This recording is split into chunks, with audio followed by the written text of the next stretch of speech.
آیا تاسو هم کله په خوب کې جنګ کړی دی؟ پوهیږئ چې دا څه معنا لري؟ په دې ویډیو کې به تاسو ته په خوب کې د جنګ کولو تعبیر او د ابن سیرین رحمت الله علیه اقوال وړاندې کړو. خوبونه زموږ د ورځني ژوند د احساساتو، فشارونو او ستونزو انعکاس دی. جنګ کول په خوب کې ډیر مهم تعبیر لري او د ژوند بیلابیل حالات څرګندوي. لانجې او شخړې.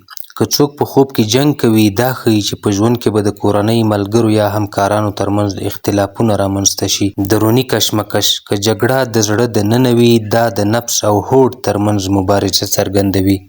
زړورتیا او بریا. که په خوب کې میړانه وښودل شي او ځان بریالی ووینو، نو دا د بریا او عزت نښه ده. دښمن سره مقابله. که د ناآشنا خلکو سره جګړه وي، دا ښیي چې نوي مخالفتونه به مخې ته راشي.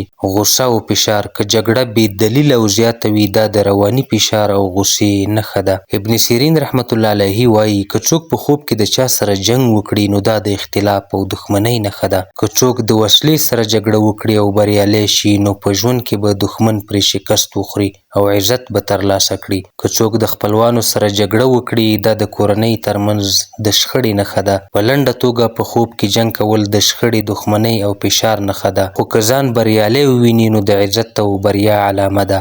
خپل خوبونه په دقت سره وګورئ، ځکه هره نښه معنا لري.